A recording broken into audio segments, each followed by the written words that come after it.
On this Friday night, criminal charges against a golf champion. How Scottie Scheffler went from this mugshot to hitting shots. It was a chaotic situation. And why he says it was all a big misunderstanding. Rising cases of measles in Canada. What doctors are saying about the death of an Ontario child. 4 cold cases in Calgary cracked. Eva, Patsy, Melissa, and Barbara. You have never been forgotten. The plea from police to the public. And a brutal storm batters Texas. The concerns about the lengthy cleanup ahead. Global National with Farah Nasser. Reporting tonight, Nitu Garcha.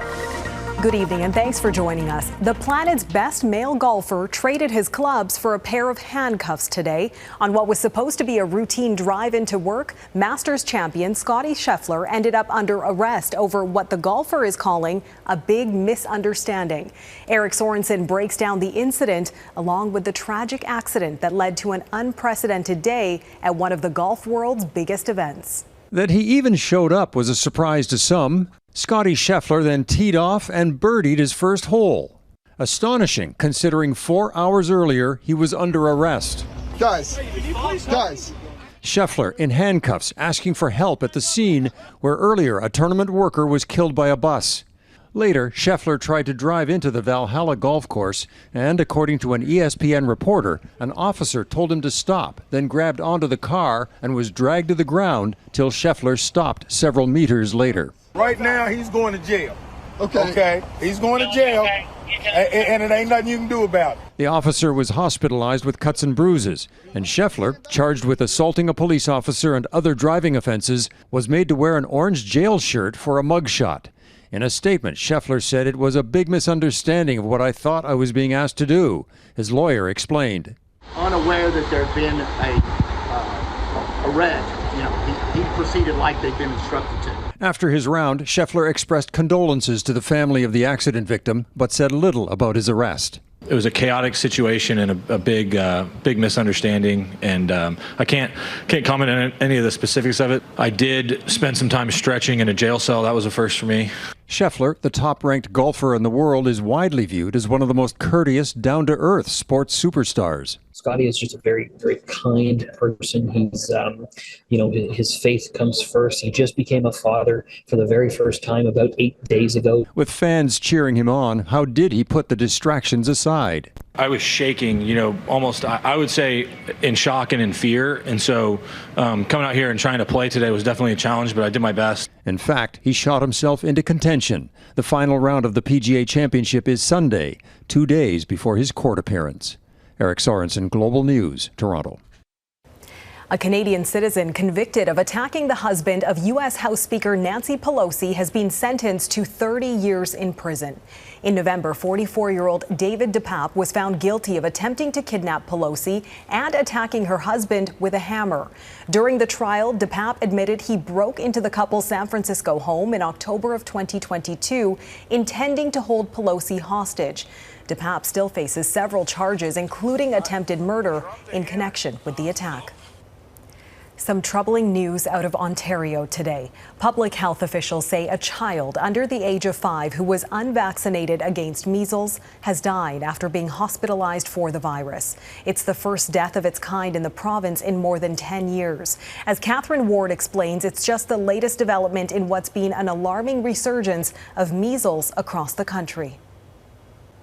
Heartbreaking. It's shocking and devastating that it happened in North America. And preventable. We have vaccines that are so incredibly effective in preventing some of these really terrible complications from measles. The death of a young child in Ontario from measles has sparked sadness in the medical community that is now being felt across the country. This is a tragedy that nobody wants to see. A report from Public Health Ontario shows the child was under 5 years old and not immunized against the virus. Since January, cases have been on the rise. As of May 15th, there have been 22 confirmed cases of measles in Ontario this year, 13 of them in children. 12 of the children were not immunized against measles, and the others' immunization status was unknown. 5 of the children required hospitalization, including the one who died. Across Canada, data up until May 4th shows there have been 75 cases reported, a big jump considering in all of 2023 there were only 12. We know with one dose of vaccine, the effectiveness is in the range of 85 to 95%, and that increases to almost 100% after 2 doses. But scientists say many are not getting the vaccine. We are seeing, unfortunately, a lower uptake of the MMR vaccine in children, especially those who are under the ages of 5. The decline in faith in public health measures like vaccination is quite disheartening. A trend leaders say extends beyond measles. We've seen, unfortunately, over the past years, too many outbreaks of preventable childhood illnesses because of a vaccine hesitancy that has been growing over the past decade. With the school year ending and kids heading off to camp or families getting ready to travel, doctors say now is the time to check your vaccination status. For measles, that's particularly important for those who are immunocompromised or pregnant, as they have a greater risk. Katherine Ward, Global News, Toronto. In Alberta, police revealed new details about a major breakthrough in a decades-old cold case. Today, we learned a now deceased serial killer is believed to be behind the murders of 4 Calgary women in the 1970s. And investigators believe he may have had more victims within and beyond the province. Sarah Offen has been following the story and joins us from Calgary. Sarah, were police there aware this man had been in the area? No, he'd been living in Canada illegally, but police officers investigating these 4 deaths back in the late 1970s had the foresight to collect DNA evidence, even though they had no way then of testing it against a DNA profile. It wasn't until genetic genealogy came into play that investigators began to zero in on Gary Swery, a known serial sex offender who victimized women in the U.S. and BC before moving to the Calgary area between 1976 and 77. His DNA was confirmed as a match with a profile on 4 Calgary victims, beginning with Eva Dvorak and Patricia McQueen, 14-year-old friends who attended a local junior high. Their bodies were found February of 1976 under a highway overpass west of Calgary. 20-year-old Melissa Rahoric from Ontario was found dead later that spring, and 19-year-old Barbara McLean from Nova Scotia was found in February of 1977. And RCMP believe there could be other victims. They're trying to piece together Swery's whereabouts from the mid to late 1970s until 2003.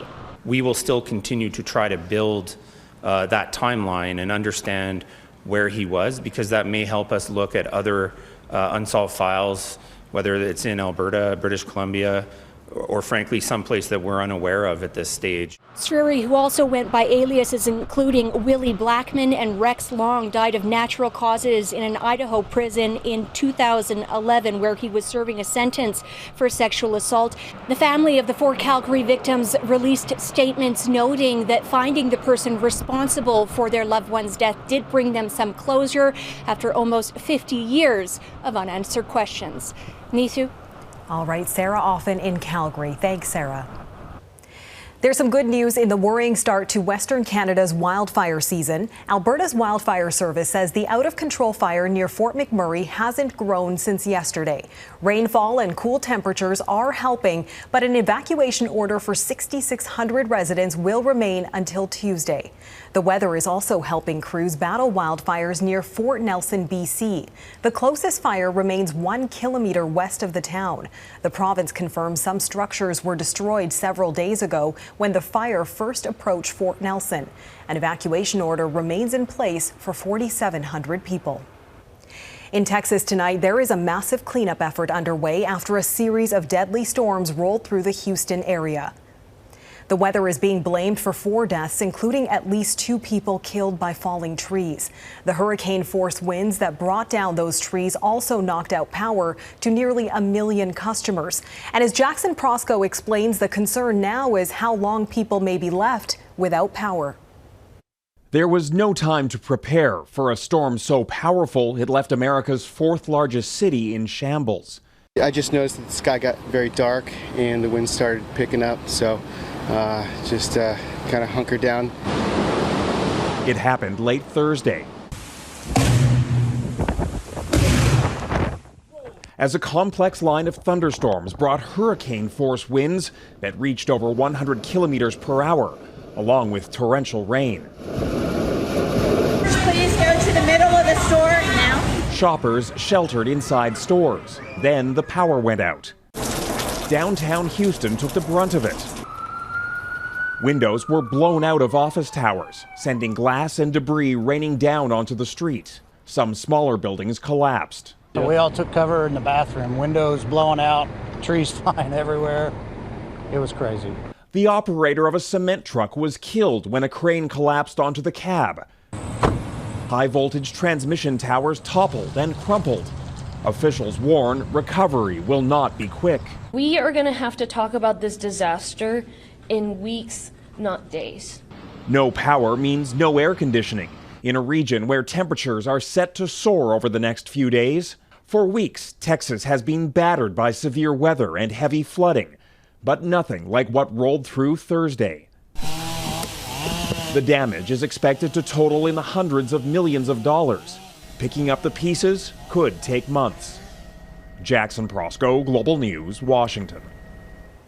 A small First Nation in Ontario that has long been exposed to high levels of pollution is celebrating an unprecedented move by the federal government. An interim order in Sarnia imposes pollution controls on any petrochemical company emitting elevated levels of the cancer-causing chemical benzene. The interim order will be in effect for a minimum of 2 weeks. If given final approval, it could last up to 2 years. The people of Sarnia and Aamjiwnaang First Nation have long been exposed to high levels of pollution. Many people say they became sick last month after extremely high levels of benzene were detected. The nearby Ineos styrolution plant has been temporarily shut down. The province has also ordered it to make immediate reforms, which the company has appealed. Ineos says it stayed within its prescribed emission limits. Canada's biggest grocery chain, Loblaw, says it's ready to sign on to a grocery code of conduct. The agreement, years in the making, is aimed at leveling the playing field between larger grocers and smaller retailers in the food industry. It's involved extensive negotiations, but as David Aiken reports, there's no guarantee it'll lead to lower prices. Loblaw broke the news this week at a summit with its 1,300 suppliers that it was ready to join other industry players in adopting a voluntary grocery code of conduct. We were always in favor of a code. So a code has been something we think is good for the industry. What we have concerns about in the past was the wording of the code. One of Loblaw's goals was to make sure the code did not raise prices. That said, the grocers said the code is unlikely to lower them. We don't expect it to have any material impact on prices sort of going up or going down. But other industry players take a different view. We are confident it's going to reduce costs. And if you reduce costs, hopefully that's going to have a positive impact on prices. Experts have a caution for consumers. From a fairness perspective, I think it benefits all of us overall.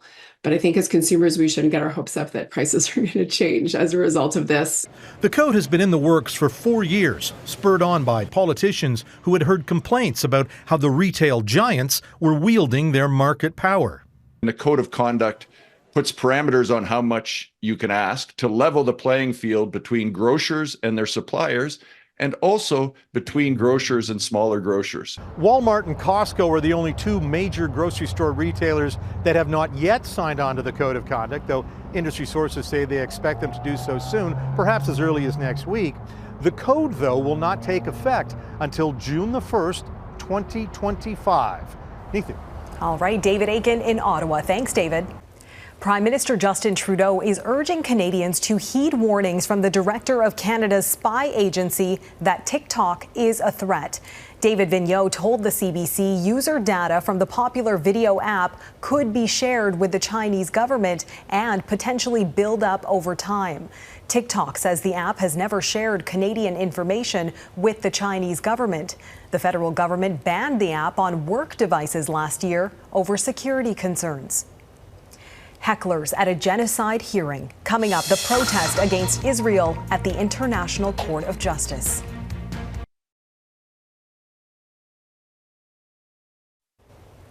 The Israeli military has recovered the bodies of 3 hostages taken by Hamas on October 7th.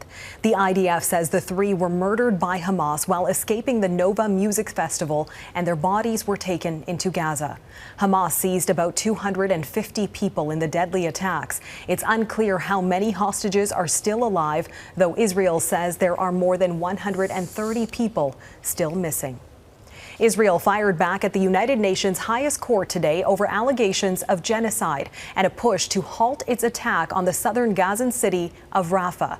South Africa had asked the International Court of Justice to urgently order Israel to end its assault earlier this week, calling Rafah Israel's final stand.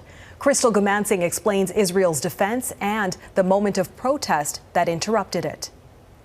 The State of Israel requests the court to reject. Israel's legal advisor barely finished her sentence when this happened. Liars! Liars! The International Court of Justice live feed was cut and the heckler removed. Israel is back in The Hague, mounting a defense in light of a 4th motion by South Africa under the Genocide Convention. It makes a mockery of the heinous charge of genocide.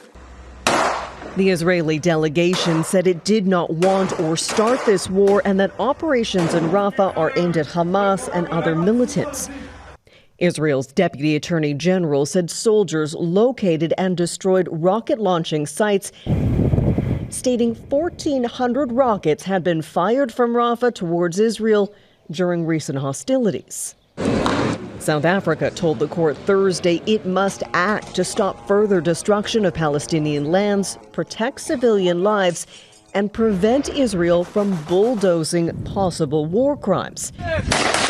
Israel said ordering it to withdraw its troops would sentence remaining hostages in Gaza to death. I think what we heard today is a delusional presentation. Israel wants us to disbelieve what everybody is seeing. Since May 6, the World Food Program says more than 640,000 people have fled Rafah, and the agency has not been able to access its warehouses. The American-made pier is now operating off the coast of Gaza. But multiple humanitarian groups warn it won't be enough to help all those who are ill, hungry, and homeless. Crystal Gamansing, Global News, London. Ahead, where the Women's World Cup is headed for the first time.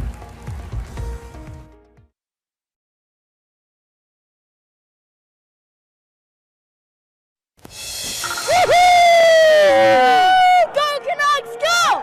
They play hard, they play with passion, they're going to win it all. Unreal, whole game. I couldn't talk, couldn't breathe, nothing. Joyous fans poured onto the streets of Vancouver last night as the Canucks delivered a big at-home win over the Oilers. A similar scene in Surrey, BC, as hundreds of fans celebrated.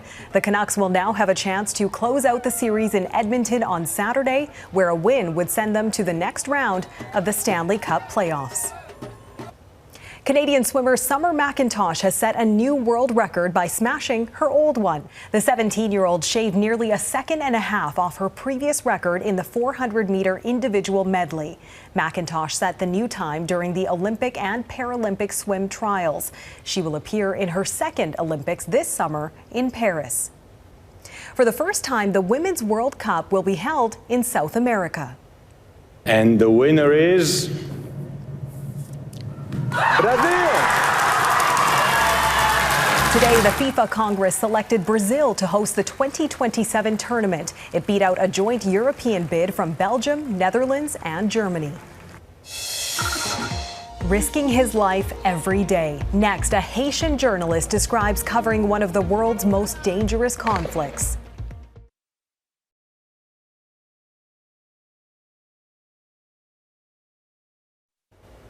Welcome back. The Caribbean nation of Haiti has been gripped by gang violence for months now, but there is hope that an international stabilization force from Kenya could finally bring some stability. Reporting on the developments in Haiti is not for the faint of heart. That work is mostly done by local journalists who put their lives in danger on a daily basis. Our Mike Armstrong caught up with one Haitian journalist who's attending a journalism conference this week in Montreal. Très difficile. C'était very, very hard. That is how Jean-Daniel Senat describes getting out of Port-au-Prince. It took 3 days, navigating through neighborhoods controlled by gangs, making his way through mountains on motorcycle and on foot, and then 2 flights just to get out of the country. But he has only one word to describe the hometown he left behind. C'est le chaos. It's chaos, he says. There's no other word to describe what we're living through. Haitian police have for months been outmanned and outgunned. Gang violence has been a problem for years, but has never been this bad. In just the first 3 months of 2024, more than 2,500 people were killed. Ce sont les gangs qui font la loi, qui décident. Senat says right now, it's the gangs that make the law. They decide when people can move, when stores can open, even he says when people can sleep. It's impossible when there are gunfights day and night. The gangs have also targeted institutions, including healthcare, even hospitals and pharmacies. C'est incompréhensible, puisque en même temps qu'ils s'attaquent. Senat says it makes no sense. When they're shot, they end up looking for a hospital. It's reached the point where Senat believes the gangs are trying to outdo each other in terms of violence. There is, however, some hope. The International Stabilization Force, led by Kenya, is set to start arriving in the coming days. Les gens ils sont impatients que la mission soit déployée. Senat says people are eager for the deployment to begin, that Haitian police can't solve this themselves. Now, covering this crisis has gotten more and more difficult and dangerous. Getting around is often impossible, getting people to talk is harder, and there are more and more threats against journalists. But after this trip to Canada, Senat will go back. Haiti, c'est chez moi, c'est là que je travaille. He says Haiti is home and it's where he works. There's a devotion to his country and to his craft, even though while he's been here, he's found it much easier to sleep. Mike Armstrong, Global News, Longueuil, Quebec. And that is Global National for this Friday night. I'm Neetu Garcha. Tonight's Your Canada is Crossfield, Alberta. Thanks so much for watching. Farah Nasser will be back at the anchor desk tomorrow. Have a great night.